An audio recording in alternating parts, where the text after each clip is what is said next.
വിവാഹമോചനത്തെക്കുറിച്ച് ലിസിയും പ്രതികരിക്കുന്നു. താനും പ്രിയദർശനും വേർപിരിയുന്നില്ലെന്ന് പ്രിയദർശന്റെ ഭാര്യയും നടിയുമായ ലിസി. കഴിഞ്ഞ കുറച്ചു ദിവസങ്ങളായി തങ്ങൾക്കെതിരെ പ്രചരിപ്പിക്കപ്പെട്ട വാർത്തകളോട് പ്രതികരിക്കുകയായിരുന്നു ലിസി. പ്രിയനുമായുണ്ടായിരുന്ന എല്ലാ പ്രശ്നങ്ങളും പറഞ്ഞു തീർത്തെന്നും തങ്ങൾ പുതിയൊരു ജീവിതം തുടങ്ങാൻ പോവുകയാണെന്നും ലിസി ഒരു മാധ്യമത്തിന് നൽകിയ അഭിമുഖത്തിൽ വ്യക്തമാക്കി.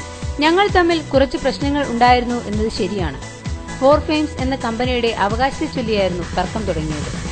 എന്നാൽ ഇത് വിവാഹബന്ധം അവസാനിപ്പിക്കത്തക്ക വലിയ പ്രശ്നമായിരുന്നില്ല. അത് രമ്യമായി പറഞ്ഞ് അവസാനിപ്പിച്ചു. അടുത്തിടെ ജോലിയുടെ ആവശ്യത്തിനായി പ്രിയൻ കേരളത്തിൽ പോയിരുന്നു. അപ്പോൾ എല്ലാവരും തങ്ങൾ പിരിഞ്ഞെന്നാണ് കരുതിയത്. താൻ 80 കോടി രൂപ ആവശ്യപ്പെട്ടു എന്ന് പറയുന്നതിൽ യാതൊരു സത്യവുമില്ലെന്നും ലിസി പറഞ്ഞു. പ്രിയന് മറ്റൊരു നടിയുമായുണ്ടായിരുന്ന അടുപ്പമാണ് ബന്ധം വഷളാക്കിയതെന്ന് സംസാരമുണ്ടായിരുന്നല്ലോ എന്ന ചോദ്യത്തിന് അത് വ്യക്തിപരമായ ചോദ്യമാണെന്നും എല്ലാം നല്ല രീതിയിൽ അവസാനിച്ചെന്നുമായിരുന്നു ലിസിയുടെ മറുപടി. കേരള സ്ട്രൈക്കേഴ്സിന്റെ സെമിഫൈനൽ മാച്ച് കാണാൻ ഈ വരുന്ന ആഴ്ച താനും പ്രിയനും ഒരുമിച്ച് കേരളത്തിൽ വരുമെന്നും ശനിയാഴ്ച മുതൽ പുതിയൊരു ജീവിതം തുടങ്ങുമെന്നും ലിസി പറഞ്ഞു. എല്ലാ കുടുംബങ്ങളിലും ഉണ്ടാകുന്ന പ്രശ്നങ്ങൾ മാത്രമാണ് തങ്ങൾക്കിടയിലുള്ളതെന്നും വിവാഹമോചനത്തെപ്പറ്റി ചിന്തിച്ചിട്ട് പോലുമില്ലെന്നും പ്രിയൻ നേരത്തെ വ്യക്തമാക്കിയിരുന്നു.